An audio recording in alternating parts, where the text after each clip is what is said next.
Partai Gerindra merespon Anies yang ingin bertemu dengan Prabowo Subianto. Pra-peradilan Peggy ditunda. Budaya busana penuh emas usai pulang haji. Depresi ditinggal istri, motif pelaku bakar rumah.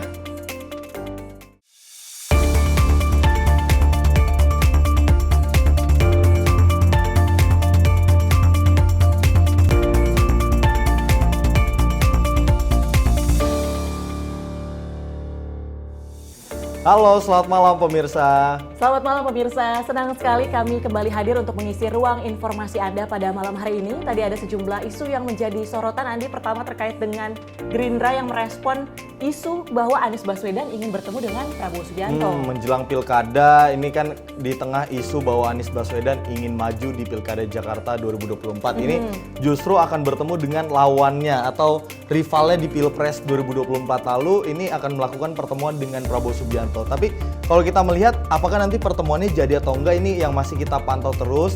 Dinamika politiknya nanti ke depan akan seperti apa. Selain itu apa lagi, Tiara? Selain itu juga ada ketika pulang haji ternyata ada emak-emak nih mengenakan budaya busana dengan penuh emas. Heboh ya? Heboh. Ini menjadi salah satu yang viral juga di sosial media ya, Andi ya. Ya, tentunya selain berita emak-emak tadi, kami juga masih punya berbagai informasi lainnya dan tentunya akan menemani waktu malam Anda. Tentunya bersama saya Andi Rezaldi. Dan saya Tiara Dianti, inilah Menyapa Malam, Sinpo TV. Ya, kita awali Menyapa Malam kali ini pemirsa, ini terkait dengan informasi dari Ketua Umum Partai Nasdem Surya Paloh yang mengungkapkan partainya telah memutuskan untuk mendukung Wali Kota Medan Bobi Nasution dalam Pilgub Sumatera Utara. Hal itu disampaikan Surya Paloh saat merespon mengenai tokoh yang didukung oleh Nasdem pada Pilkada Sumatera Utara 2024. Meski sudah memutuskan untuk mendukung Wali Kota Medan Bobi Nasution maju pada pemilihan Gubernur 2024, namun hingga kini Nasdem belum mengusung siapakah nama yang nantinya akan menjadi opsi untuk mendampingi Bobi. Surya Paloh menyampaikan pihaknya menyerahkan sepenuhnya mengenai sosok Cawagup Sumatera Utara kepada Bobi Nasution. Menurutnya siapapun layak menjadi Cawagup Sumatera Utara selama calon tersebut adalah yang terbaik. Kalau Nasdem, kalau Pilgub sudah Udah kan, mendukung Bobi ya, kan? Tapi untuk cawagupnya udah ada yang mendukung. Belum.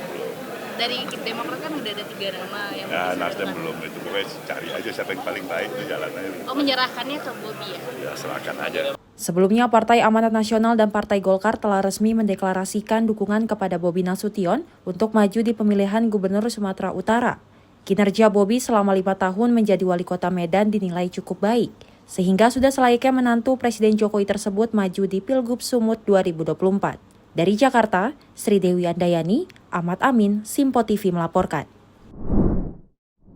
Nah, ini semakin banyak ya Tiara dan juga pemirsa soal dukungan untuk mendukung Bobi maju di Pilgub Sumatera Utara 2024. Dan juga selain Partai Nasdem, ini sebelumnya juga ada Partai Golkar seperti itu. Nah, ini kita beralih ke informasi lainnya pemirsa. Ini usai didukung oleh Partai Golkar untuk maju di Pilgub Sumatera Utara 2024, Wali Kota Medan Bobi Nasution menyebut dirinya tak khawatir meski menghadapi sejumlah tokoh dalam pertarungan Pilgub Sumatera Utara mendatang. Menantu Jokowi itu mengatakan dalam kontestasi politik bukan perihal personal melainkan adu gagasan. Sejumlah nama tokoh dari berbagai partai politik telah bermunculan untuk bertarung dalam kontestasi pilkada mendatang. Salah satunya yakni Wali Kota Medan Bobi Nasution yang telah mengantongi dukungan dari 5 partai politik sebagai bekal untuk maju di Pilgub Sumut mendatang. Bobi mengaku tidak khawatir dengan pertarungan kontestasi Pilgub Sumatera Utara meski harus berhadapan dengan sejumlah tokoh. Menurutnya dalam kontestasi politik tersebut bukan perihal personal melainkan adu gagasan. Ya bagus. Ya makin saya selalu sampaikan ya makin banyak yang nama-nama, makin banyak personal yang mau maju, makin banyak calon yang mau maju, bagus. Karena kan ini bukan tentang personalnya, bukan tentang siapa-siapa saja orangnya, tapi tentang gagasannya. Itu aja. Berarti Mas pede ya melawan nama-nama besar itu? Ya PD-nya kan harus lihat gagasannya ya. Yang saya bilang tadi bukan personalnya, bukan siap melawan si A, si B, bukan. Tapi kita nanti kan tarungnya tarung gagasan. Perlu diketahui dalam Pilgub Sumatera Utara, sejumlah nama tokoh bersiap maju, yakni mantan Gubernur Sumut, Edi Rahmayadi, dan mantan Gubernur DKI Jakarta Basuki Cahayapurnama atau Ahok. Dari Jakarta, Fahrizal Ronabayu, Sinfo TV melaporkan. Masih terkait Pilkada Sumatera Utara, di mana pengamat politik Citra Institute Efriza mengatakan bahwa penentuan cawagup dalam kontestasi Pilgub Sumatera Utara turut menjadi faktor penentu kemenangan. Ya, selain itu memang sosok cawagup dinilai menjadi faktor yang sangat ditunggu oleh warga Sumatera Utara. Ya tentu saat ini elektabilitas dari para cagup ini menentukan. Namun elektabilitas dari cawagup itu akan menentukan visi misi dan menentukan bagaimana wajah pemerintahan di daerah tersebut. Jadi saya rasa Sumut itu masyarakat bukan lagi menunggu cagupnya siapa, tapi sedang menunggu cawagupnya siapa.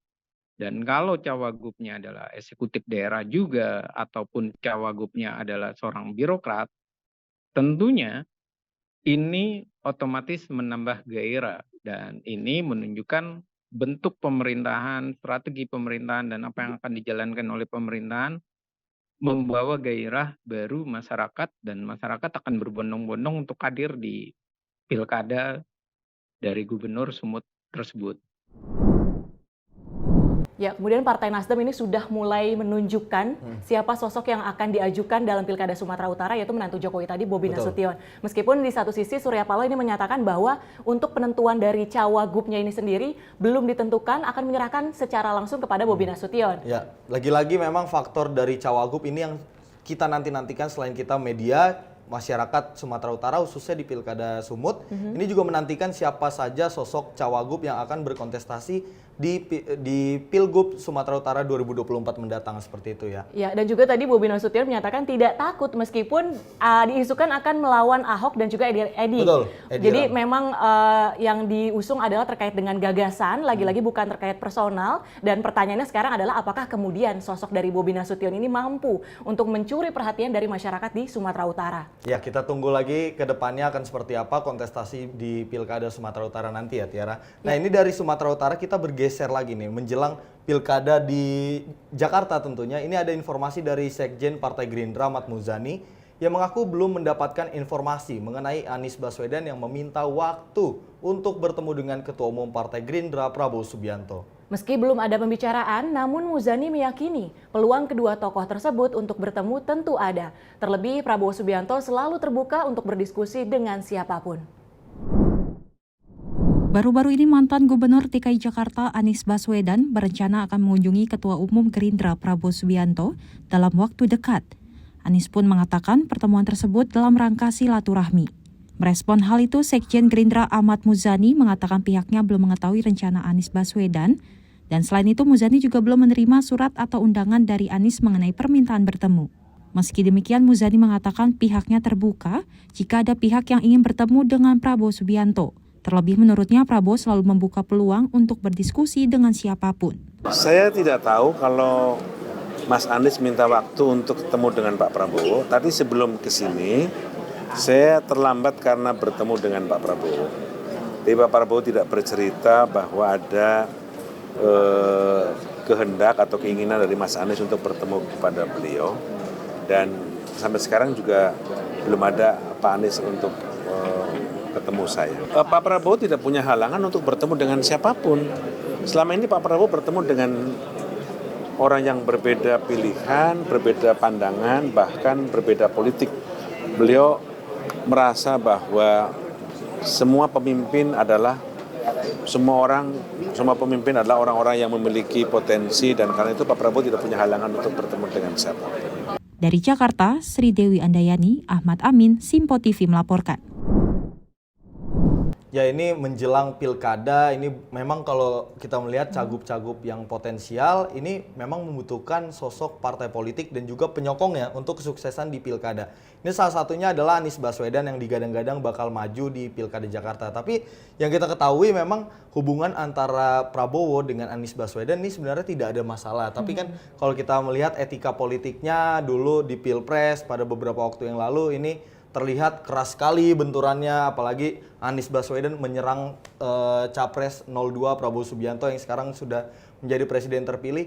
Nah, kira-kira ini Prabowo nanti pertemuan antar kedua tokoh antara Prabowo dengan Anies Baswedan bakal terjadi atau tidak, ini sama-sama kita tunggu ya ke depannya. Betul, tapi sekali lagi pertemuan ini sebagai sebuah sinyal baik bagi elit politik kemudian untuk saling rangkul, saling berkolaborasi untuk kepemimpinan Prabowo Gibran yang akan dilantik Oktober nanti, Adi. Jadi kita semakin menantikan ya. Betul, sangat kita nantikan. Nah, kita ke informasi selanjutnya pemirsa, di mana ini ada informasi dari Ketua DPP PDI Perjuangan Eriko Sotarduga yang menyebut bahwa kemungkinan Anies Baswedan untuk berpasangan dengan Ahok di Pilgub Jakarta hanya sebesar 0,1%.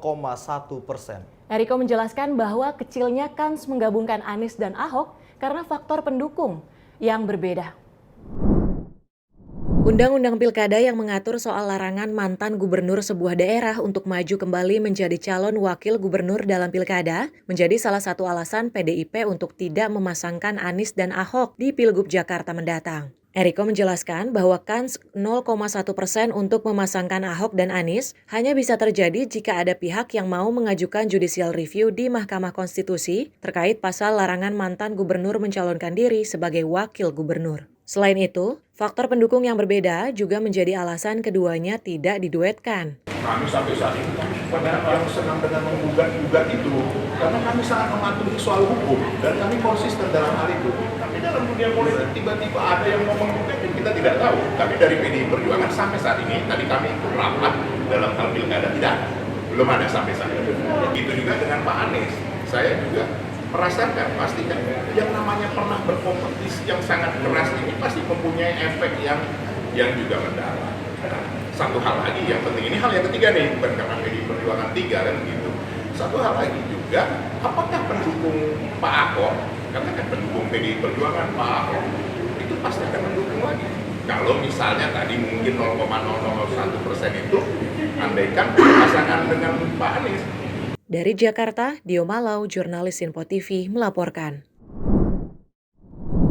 Ya, tadi disebutkan bahwa peluangnya tipis, 0,1%. Itu pun jika memang ada judicial review yang diajukan ke Mahkamah Konstitusi. Karena lagi-lagi salah satu faktornya adalah peraturan dari Undang-Undang Pilkada itu sendiri. Betul sekali. Nah, selain Undang-Undang Pilkada, memang kalau kita melihat antara pendukung Anies Baswedan dengan basis suara dari PD Perjuangan, ini sangat berbeda. Artinya memang tidak ada kemungkinan yang cukup besar atau bahkan tidak mencapai 1% tadi ya, kalau jelaskan 0,1% untuk Anies Baswedan dipasangkan dengan Ahok. Karena seperti Pilgub sebelumnya di Jakarta ini, pendukung dari kedua tokoh ini sangat berbeda, signifikan sekali, jauh sekali. Dan ini yang menjadi bahan pertimbangan mungkin dari DPP PDI Perjuangan untuk berpikir berulang kali untuk menggabungkan antara Anies Baswedan dengan Ahok di Pilgub Jakarta 2024. Semakin seru kalau kita membahas terkait dengan kursi panas DKI 1, tapi kami akan kembali usai jeda, tetap di Menyapa Malam, Sinpo TV.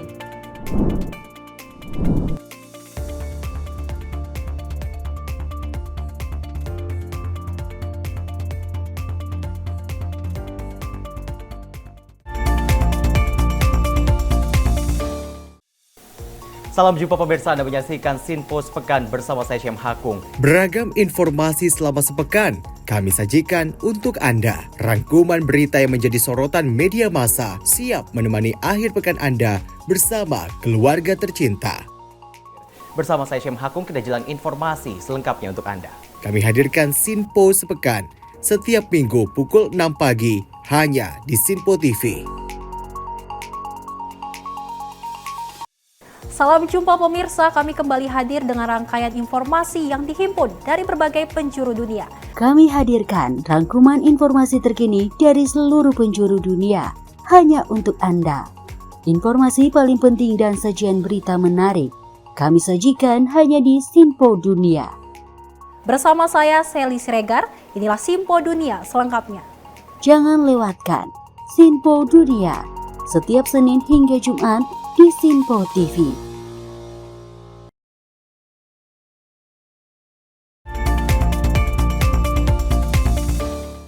Terima kasih pemirsa, masih di Menyapa Malam Sinpo TV. Informasi kami lanjutkan terkait dengan Komisi Pemberantasan Korupsi yang mengungkapkan dugaan korupsi pengadaan truk angkut personal dan kendaraan penyelamat di Badan SAR Nasional atau Basarnas periode 2012-2018. Berdasarkan laporan hasil audit Badan Pengawas Keuangan dan Pembangunan atau BPKP, kerugian negara akibat korupsi di Basarnas mencapai 20,4 miliar rupiah. Komisi Pemberantasan Korupsi atau KPK menahan para tersangka kasus pengadaan truk angkut personil dan rescue karir vehicle di Basarnas periode 2012-2018. Kasus ini berawal saat Basarnas mengajukan anggaran pengadaan truk angkut personil 4 WD senilai 47,6 miliar dan rescue karir vehicle sebesar 48,7 miliar pada 2023. Direktur Penyidikan KPK Asep Guntur Rahayu mengatakan total ada 3 tersangka dalam kasus ini yang ditahan, yaitu Sekretaris Utama Basarnas periode 2009-2015, Max Rulan Basoke, yang kini menjabat sebagai Kepala Badan Penanggulangan Bencana atau Baguna PDIP. Lalu ada pejabat pembuat komitmen atau PPK Anjar Sulistiono, serta Direktur CV Delima Mandiri William Widarta. Pada tahap penyidikan, KPK telah melakukan pemeriksaan terhadap saksi, ahli, kemudian telah melakukan upaya paksa, penggeledahan dan lain-lainnya, baik di rumah, kantor, dan di tempat-tempat tertutup lainnya. Dan kemudian setelah kecukupan bukti tercapai, maka kami menetapkan 3 orang tersangka. Yang pertama, Saudara MRB, selaku kuasa pengguna anggaran atau KPA, Sestama Basarnas periode 2009 sampai dengan 2015. Yang kedua, Saudara AJS, selaku pejabat pembuat komitmen atau PPK, Kasubdit Pengawakan dan Perbekalan Direktorat Sarana dan Prasarana Basarnas periode 2013-2014. Dan yang ketiga, Saudara WLW, selaku Direktur CPDLM. Para tersangka selanjutnya dilakukan penahanan untuk jangka waktu 20 hari pertama, terhitung sejak hari ini, hari Selasa tanggal 25 Juni 2024, sampai dengan tanggal 14 Juli 2024. Penahanan dilakukan di Rutan Cabang KPK. Ketiganya tersangka pun ditahan untuk 20 hari ke depan, mulai 25 Juni 2024 hingga 14 Juli 2024 di Rumah Tahanan Negara Salemba Cabang KPK. Tak hanya itu, para tersangka dijerat dengan Pasal 2 Ayat 1 atau Pasal 3 Junto Pasal 18 Undang-Undang Tipikor Junto Pasal 55 Ayat 1 ke 1 KUHP. Dari Jakarta, tim redaksi Simpo TV melaporkan. Ya, Direktur Penyidikan KPK Asep Guntur mengungkapkan ketiga tersangka yang ditahan menggunakan uang hasil korupsi untuk kebutuhan pribadinya. Salah satu tersangka yaitu Kepala Baguna PDI Perjuangan Max Rulan Basoke menggunakan uang korupsi untuk membeli ikan hias seharga 2, miliar rupiah serta belanja kebutuhan pribadi. Bulan Juni 2014, Saudara MRB menerima uang dari Saudara WLW sebesar 2,5 miliar dalam bentuk ATM atas nama WIW. Jadi yang bukan uang cash. Sudah diisi dulu, ATM-nya diserahkan gitu ya. Seperti itu. Nah, dan slip tarik tunai yang telah ditandatangani oleh Saudara WIW. Jadi slipnya sudah ditarik tunai, sudah ini tinggal dicairkan ya, seperti itu. Saudara MRB menggunakan uang dari Saudara WLW sebesar 2,5 miliar tersebut untuk membeli ikan hias dan belanja kebutuhan pribadi lainnya. Angka yang sangat fantastis tadi di Basarnas mencapai 20,4 miliar yang menyebabkan kerugian negara. Dan tadi hasilnya ternyata juga dipakai untuk kebutuhan pribadi, membeli ikan hias. Ikan hias 2,5 miliar. Ini kalau kita ke pasar Jatinegara, itu ikan cuma harga 50.000, 100.000. Ini ikan apa? 2,5 miliar ini ikan apa, Tiara? Berarti ikan yang tidak digoreng, Andi. Dalam tanda kutip dalam tanda kutip, menjadi mungkin hobi. Jadi betul. Membeli sesuatu yang tentunya ini merugikan negara, menggunakan uang negara namun untuk keperluan pribadi. Ya, ini sangat disayangkan sekali ya. Nah, kita beralih ke informasi lainnya pemirsa, di mana saat menjadi saksi mahkota bagi kedua terdakwa lainnya, mantan Menteri Pertanian Syahrul Yassin Limpo cenderung tidak konsisten dengan pernyataannya. Dalam sidang, SYL bahkan menyatakan dirinya tak mengetahui adanya iuran yang dilakukan oleh para staf Eselon 1. SYL hadir dalam sidang lanjutan kasus gratifikasi dan pemerasan di lingkungan Kementan sebagai saksi mahkota untuk terdakwa lainnya. Dalam sidang ini, SYL cenderung tidak konsisten dengan pernyataannya dan membantah tuduhan yang dilayangkan saksi sebelumnya. Ia membantah dirinya pernah melakukan ancaman terhadap anak buahnya dan bahkan mengaku baru mengetahui urunan oleh anak buahnya dalam persidangan. Meskipun membantah, JPU menganggap pernyataan SYL sebagai pengakuan dakwaannya secara tidak langsung, yang kemudian akan disimpulkan oleh JPU nantinya.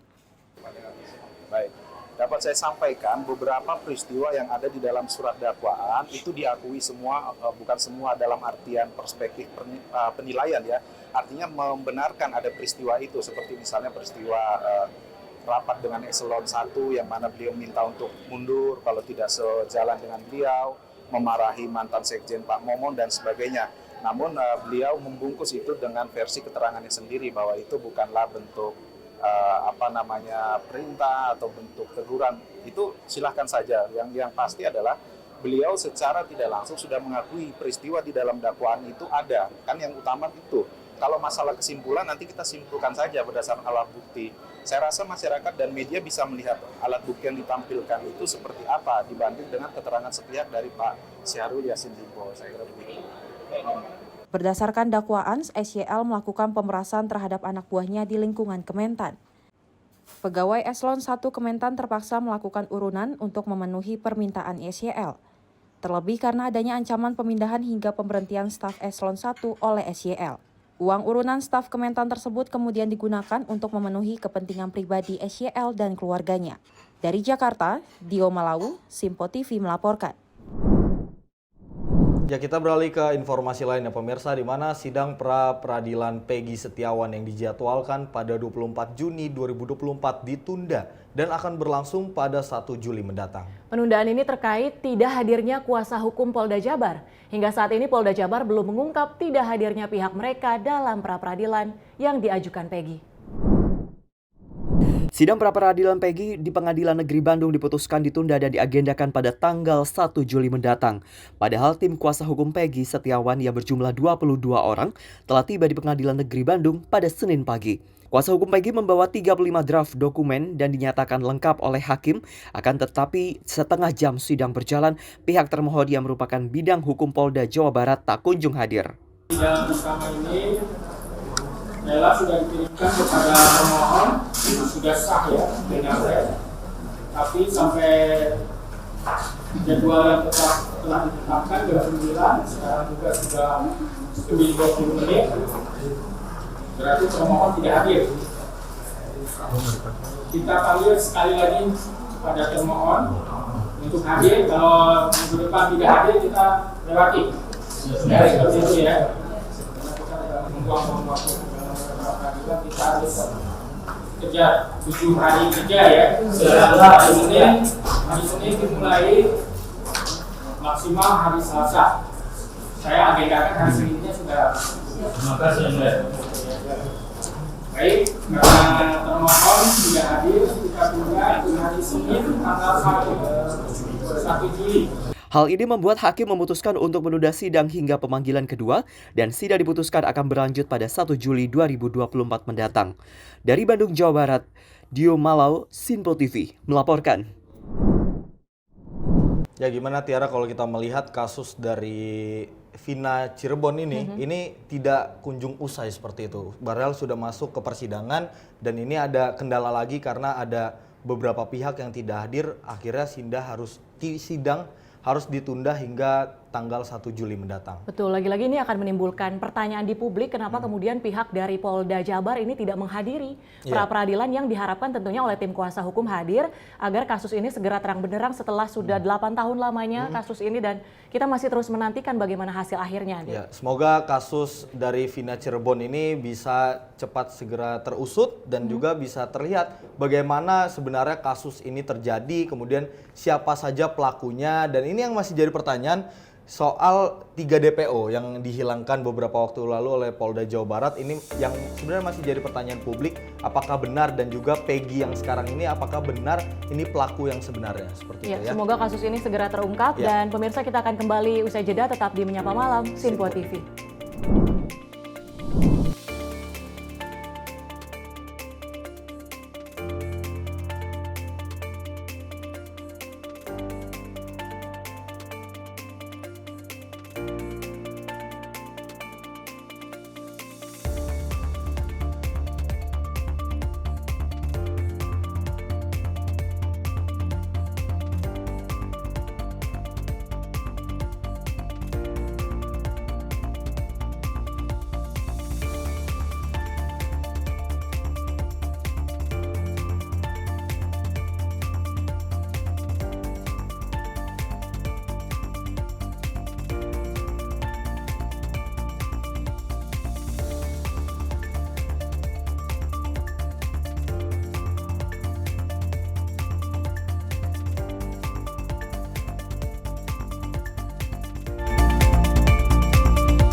Halo pemirsa, Sinpo Dunia Sepekan kembali hadir menemani Anda dengan berbagai informasi dari penjuru dunia yang telah kami rangkum dalam sepekan.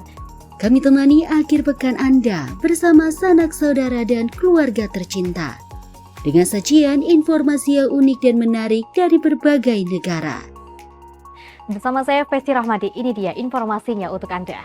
Jangan lewatkan Sinpo Dunia Sepekan setiap Sabtu dan Minggu hanya di Sinpo TV.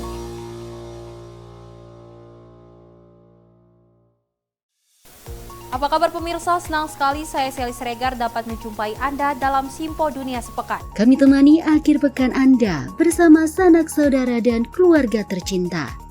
Dengan sajian informasi yang unik dan menarik dari berbagai negara. Pastinya kami akan memberikan berita yang unik dan menarik yang kami rangkum dalam Sinpo Dunia Sepekan. Jangan lewatkan Sinpo Dunia Sepekan setiap Sabtu dan Minggu hanya di Sinpo TV.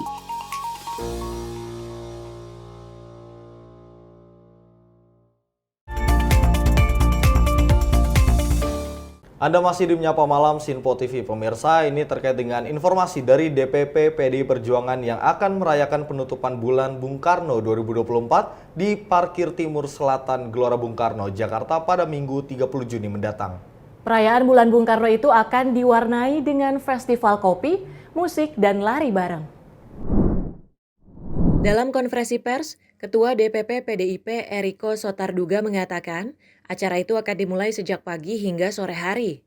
Perayaan bulan Bung Karno kali ini dimulai dengan menghadirkan festival kopi yang menghadirkan kopi dari berbagai provinsi di Indonesia.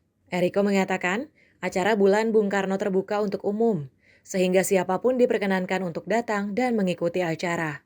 Adapun PDIP juga akan mengundang sejumlah artis dalam penutupan peringatan bulan Bung Karno. Para artis yang diundang itu berasal dari lintas generasi. Tanggal 30 Juni nanti ada perhelatan yang menurut kami dan menurut kita semua ini sangat berharga, di mana disebutkan puncaknya, penutupan bulan Bung Karno, yang setiap tahun memang diselenggarakan menjadi acara yang rutin memperingati bulan Bung Karno yang nanti akan dilakukan tanggal 30 Juni tahun 2024. Nah, ini akan dibagi oleh dua sesi. Pertama, sesi pagi itu akan dimulai dengan namanya Festival Kopi Cinta Tanah Air.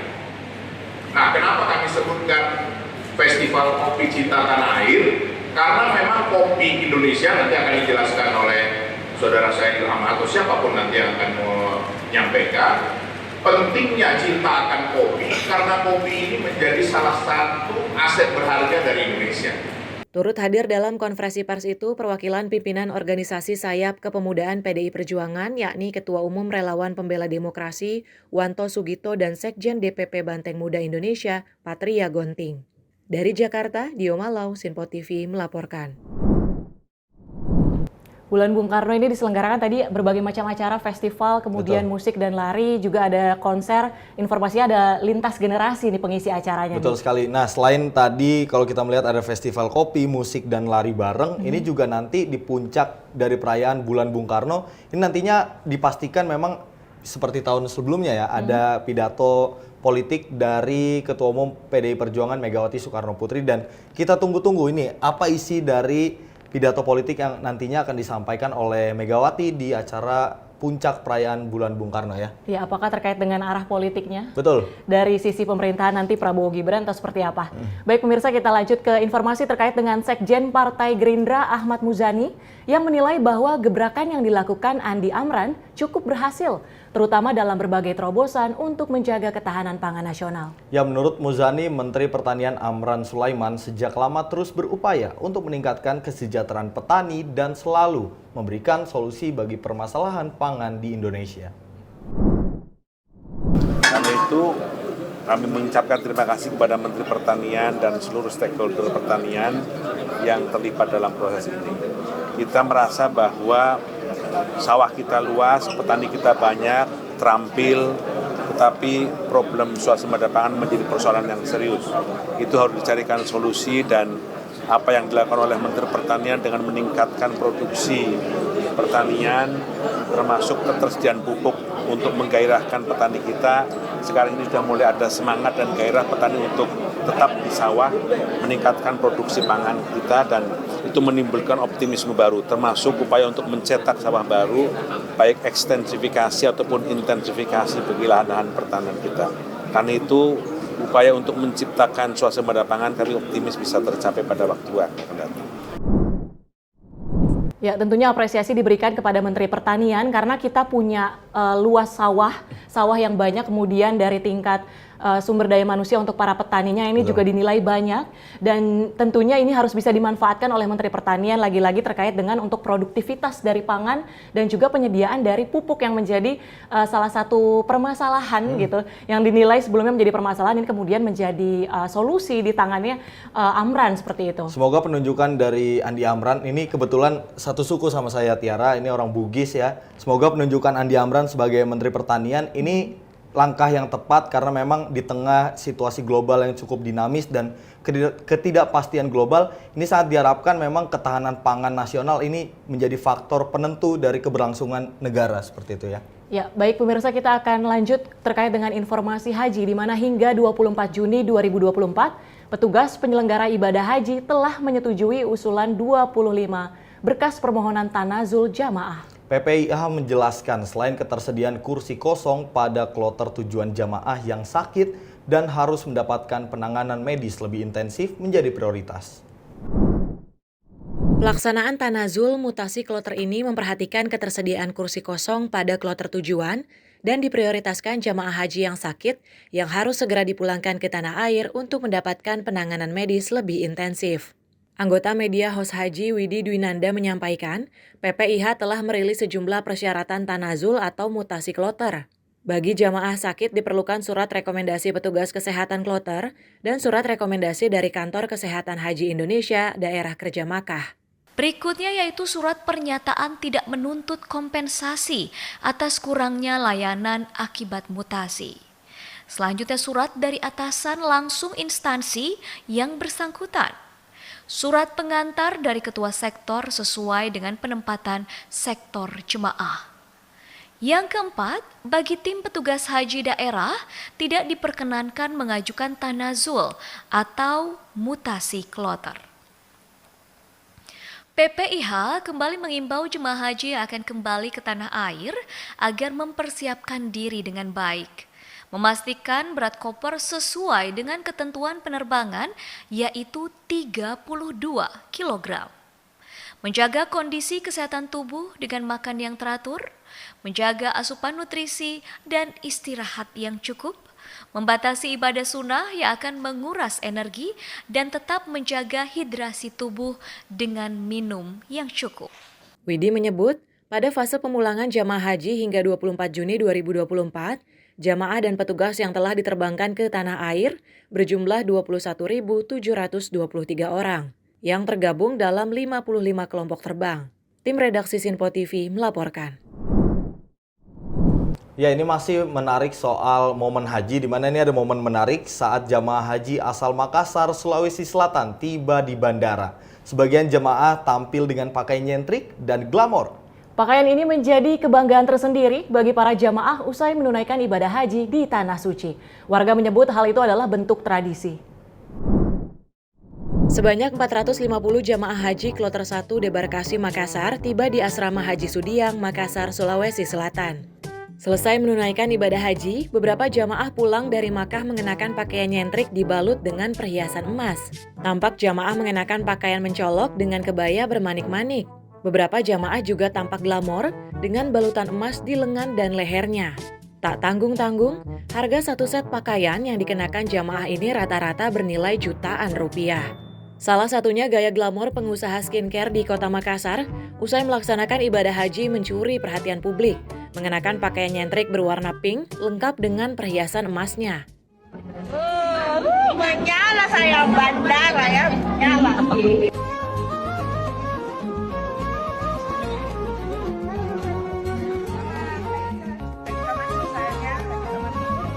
Katanya kalau kalau pulang haji itu harus menyala.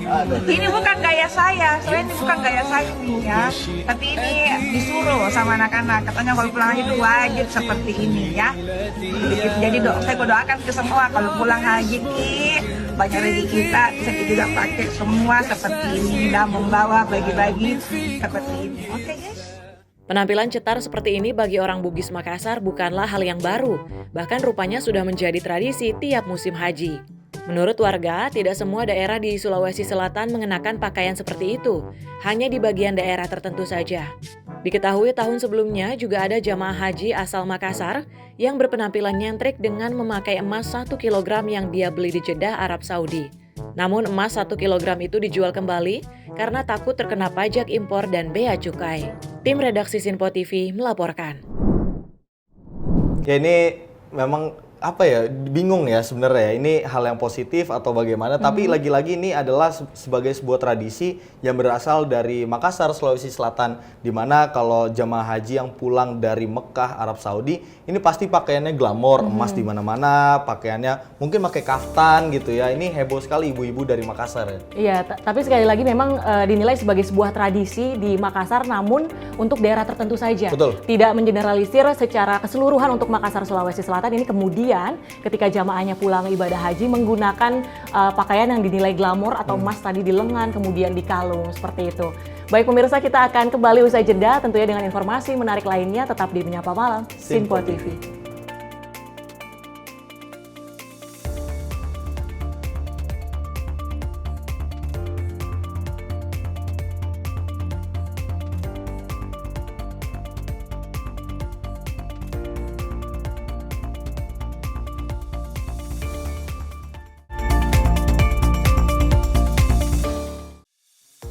Halo pemirsa, apa kabar? Sinpo Dunia sepekan hadir memberikan update terkini peristiwa unik dan menarik. Kami temani akhir pekan Anda bersama sanak saudara dan keluarga tercinta. Dengan sajian informasi yang unik dan menarik dari berbagai negara. Bersama saya Dewi Manik, inilah Sinpo Dunia sepekan selengkapnya. Jangan lewatkan Sinpo Dunia sepekan. Setiap Sabtu dan Minggu hanya di Sinpo TV.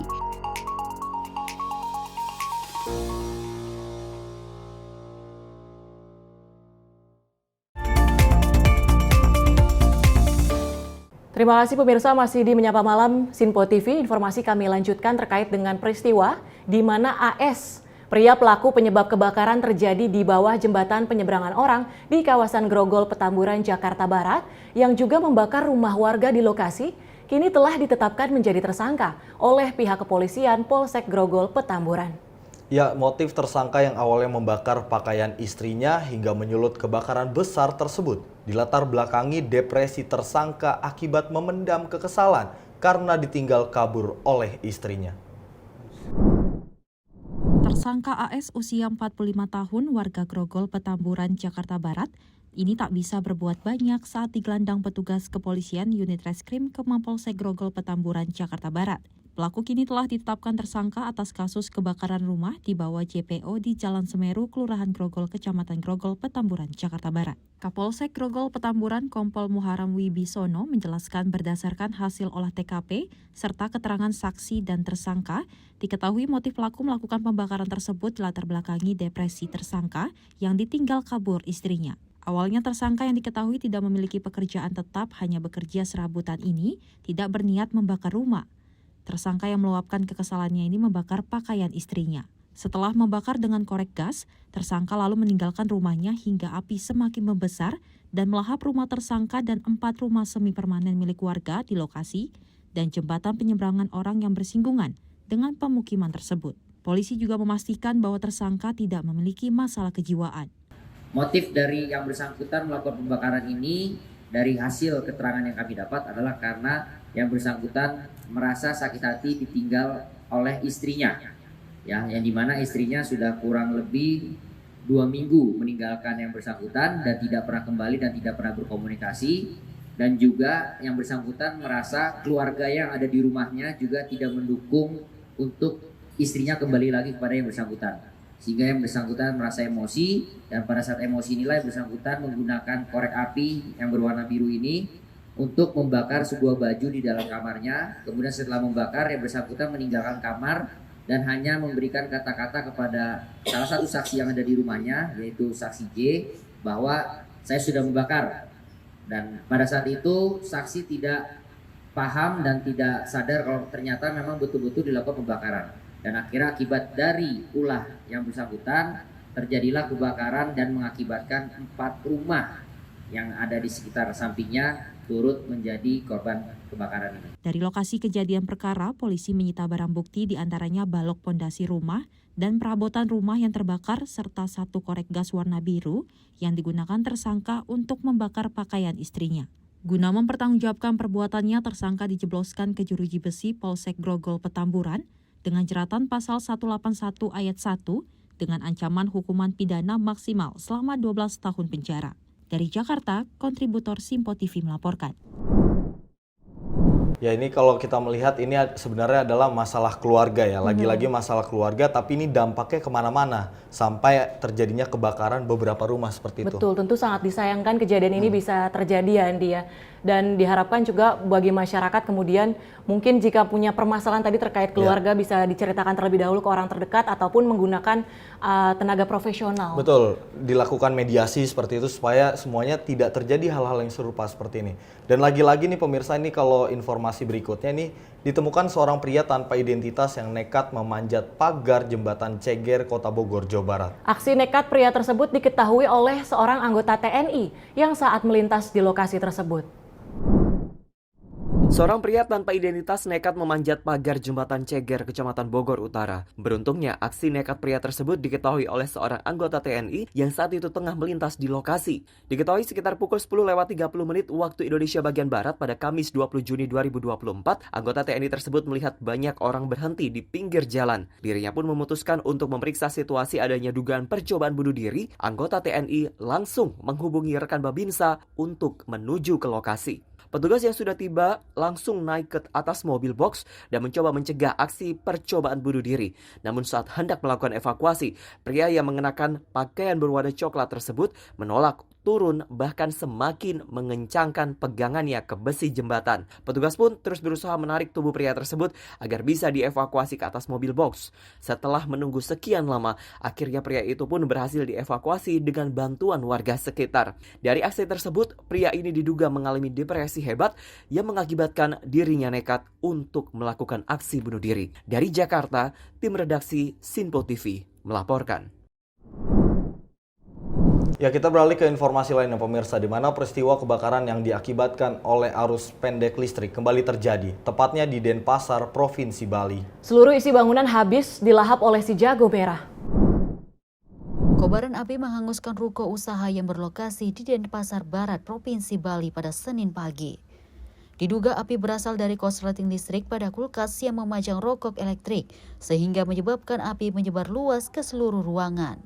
Menurut keterangan dari berbagai sumber, saksi mata yang melihat kejadian sempat mendengar suara ledakan sebanyak 3 kali yang berasal dari tempat kejadian. Tampak seluruh isi ruko pun luluh lantah oleh si jago merah. Merespon adanya kebakaran, petugas pun langsung dikerahkan untuk memadamkan api agar tidak merebet ke bangunan di sekitarnya. Sementara itu tidak ada korban jiwa maupun korban luka dalam insiden tersebut. Dari Jakarta, tim redaksi Simpo TV melaporkan. Masih terkait dengan peristiwa kebakaran akibat terjadi korsleting listrik di mesin pendingin ruangan salah satu rumah, 4 rumah kontrakan di kawasan Pulau Gebang, Cakung, Jakarta Timur terbakar. Mengantisipasi api merambat lebih jauh, 14 unit mobil pemadam kebakaran dikerahkan ke lokasi kejadian.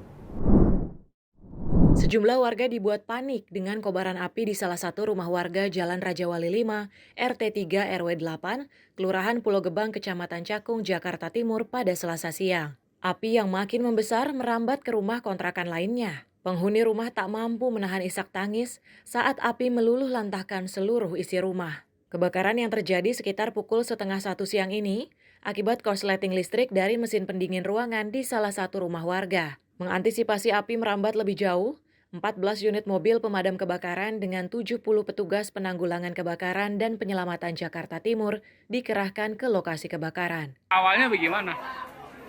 Dari sikring itu tadi nyala, Pak. Berarti dari sikring, berarti dari konsleting listrik. langsung percikan api atau gimana? Oh, berapa rumah ini yang kena? Ada 4. Itu kontrakan apa rumah sendiri? Kontrakan permanen. Oh. Ada korban apa enggak? Enggak ada ya, langsung pada keluar semua. Api baru dapat dipadamkan 1 jam kemudian. Kerugian akibat kejadian ini ditaksir mencapai 400 juta rupiah. Untuk memastikan penyebab pasti terjadinya kebakaran, tim Reskrim Polsek Cakung melakukan identifikasi di lokasi kejadian. Dari Jakarta, kontributor Sinpo TV melaporkan. Ya, lagi-lagi terkait dengan arus pendek listrik yang menjadi penyebab salah satu kebakaran kalau di berita tayangan sebelumnya ya, Andi ya. Dan ini semoga menjadi perhatian bagi masyarakat untuk lebih memperhatikan tadi terkait dengan arus listrik di rumahnya masing-masing. Betul. Nah, kita beralih ke informasi lainnya, Tiara dan juga pemirsa. Ini terkait dengan musisi Virgon dan 2 rekannya pada Selasa sore dibawa pihak kepolisian Satres Narkoba Polres Metro Jakarta Barat ke RSKO Jakarta guna menjalani proses rehabilitasi. Rencananya mereka akan menjalani rehabilitasi selama 3 bulan ke depan. Petugas Satuan Reserse Narkoba Polres Metro Jakarta Barat menggiring ketiga tersangka dalam kasus penyalahgunaan narkotika ke Rumah Sakit Ketergantungan Obat di kawasan Jakarta Timur Selasa sore. Dengan menggunakan hoodie dan masker, ketiga tersangka yakni musisi Virgon, PA, dan BGS terlihat hanya tertunduk saat dibawa petugas kepolisian menggunakan mobil SUV berwarna putih. Rencananya ketiga tersangka ini akan menjalani rehabilitasi narkoba di RSKO Cibubur, Jakarta Timur selama 3 bulan. Sebelumnya, ketiga tersangka tersebut telah ditetapkan sebagai tersangka dalam kasus penyalahgunaan narkotika. Berdasarkan dari hasil asesmen Tim Terpadu Badan Nasional Narkotika Provinsi DKI dan pihak kepolisian Satres Narkoba Polres Metro Jakarta Barat, ketiga tersangka diputuskan akan menjalani proses rehabilitasi selama 3 bulan di RSKO Jakarta. Hal ini berdasarkan hasil dari pendalaman materi penyidikan, gelar perkara, jumlah barang bukti yang ditemukan, serta tidak ditemukan adanya hubungan ketiga tersangka dalam jaringan narkoba. Dari Jakarta, kontributor Sinpo TV melaporkan. Ya, ini kalau kita melihat lagi-lagi musisi yang terjerat kasus narkoba kembali bertambah ya, daftar dari artis yang terjerat kasus narkotika. Dan ini juga sangat disayangkan sekali, lagi-lagi direhab, dan ending-endingnya balik lagi. Ini memang permasalahan narkotika di Indonesia ini sangat membingungkan cara menyelesaikannya. Karena kalau kita masukkan ke penjara, ini juga tidak selesai dengan persoalan. Artinya memang kasus tindak pidana yang harus dipenjarakan memang bandar. Jadi kita mendukung dari pihak Polri untuk menangkap para pengedar narkotika yang sangat meresahkan masyarakat seperti itu. Iya, dan tentunya pemilihan untuk kemudian pada akhirnya keputusan untuk rehabilitasi ini berdasarkan asesmen lagi-lagi karena dinilai tidak terkait dengan bandar tadi ataupun jaringan narkoba nasional ataupun internasional. Semoga memang kebijakan yang diambil ini bisa membuahkan hasil baik bagi para tersangka tadi agar tidak kembali mencicipi narkoba. Betul. Seperti itu. Nah, baik pemirsa. Beralih ke berita selanjutnya, Tiara, ini masih soal kriminalitas. Ini ada aksi begal yang terjadi di Siang Bolong di kawasan Bunga Rampai Duren Sawit, Jakarta Timur. Pelaku diduga berjumlah 6 orang merampas sepeda motor korban dan membawa kabur uang tunai. Sementara korban langsung dibawa ke rumah sakit karena mengalami luka bacok. Dari rekaman kamera pengawas atau CCTV, terlihat rombongan pelaku berjumlah 6 orang membegal pengendara sepeda motor yang melintas di Jalan Bunga Rampai Duren Sawit, Jakarta Timur. Pelaku merampas sepeda motor korban dan sejumlah uang tunai setelah membacok korbannya. Pelaku juga sempat melepaskan tembakan senjata api saat aksi begal tersebut mulai diketahui warga sekitar. Berapa orang pelakunya? 3 motor, Pak. 3 motor. Kira-kira 6 orang, Pak. 6 orang. Orang pom bensin. Oh, pom bensin itu. Apa yang diambil, Bang? Motor. Oh, motornya diambil. Motor kayaknya. Uangnya dibawa kabur. Untuk pelaku sendiri langsung melarikan diri ke arah mana, Bang? Sana, Pak. Sana. Ke arah Pasar Perumnas. Karena di sini dia ngelepasin tembakan, Pak. Oh, sempat ngelepasin tembakan. Berapa kali, Bang? 1 kali, Pak. 1 kali. Korban sendiri langsung dibawa kemana, Bang? Ke rumah sakit, Pak, yang terdekat. Yang bawa? Ada warga sini, Pak. Warga situ. Untuk pelaku langsung melarikan diri gitu ya? Iya, Pak. Sementara kepolisian sektor Duren Sawit yang tiba di lokasi langsung melakukan olah TKP. Petugas mengecek CCTV dan memeriksa sejumlah saksi terkait kejadian tersebut. Kapolsek Duren Sawit AKP Sutikno mengatakan, polisi masih melakukan penyelidikan terkait aksi begal ini. Tadi kira-kira kurang lebih jam 11 kami mendapat informasi dari masyarakat bahwa di Jalan Bunga Rampai 6 ada masyarakat yang sehingga saya langsung turun ke TKP sama-sama dengan teman-teman dari Polsek Duren Sawit untuk melakukan cek TKP sekaligus olah TKP. Nah, kita masih mengumpulkan keterangan saksi-saksi. Lanjut kita maksimalkan penyelidikan dulu ya. Oke ya. Korbannya satu orang, Pak? Satu orang, masih satu orang sedang kita cek di rumah sakit Islam Menopo. Yang diambil apa aja Pak dari Pak? Dari informasi ada kerugian berupa uang, jumlahnya kita belum cek kembali. Untuk korban sendiri itu petugas pom bensin ya Pak? Nah, nanti kita tanyakan langsung ke yang bersangkutan. Sementara korban begal yang merupakan pegawai SPBU kini masih menjalani perawatan di rumah sakit karena mengalami luka bacok senjata tajam. Dari Jakarta, kontributor Sinpo TV melaporkan. Lagi-lagi aksi begal ini kembali terjadi dan pelaku informasinya masih diburu ya dia, masih terus dilakukan penyelidikan oleh pihak kepolisian. Semoga segera tertangkap karena harapannya tentu memberikan rasa keamanan bagi masyarakat. Betul sekali, kita dukung pihak kepolisian ini untuk melakukan upaya untuk mencari para pelaku begal karena ini sangat meresahkan sekali aksi begal. Terlebih memang faktornya ini terkadang cukup membuat menganga seperti itu. Entah habis kalah judi online, entah habis minjam di pinjol tidak bisa membayar akhirnya melakukan begal. Dan kita memang di tengah isu dari pemerintah yang tengah gencar memberantas dari judi online maupun dari peminjaman online ilegal, ini juga kita harus mendukung upaya dari pemerintah karena ya impact-nya akan seperti ini, aksi begal, perampokan dan lain-lain seperti itu. Tentunya pemerintah juga butuh partisipasi aktif dari masyarakat lagi-lagi untuk mengatasi sejumlah persoalan yang ada di masyarakat ini, Andi. Dan pemirsa, informasi tadi sekaligus menutup jumpa kita di Menyapa Malam edisi kali ini. Saya Tiara Dianti. Dan saya Andi Rezaldi mewakili segenap kru yang bertugas pada malam hari ini. Selamat malam. Sampai jumpa.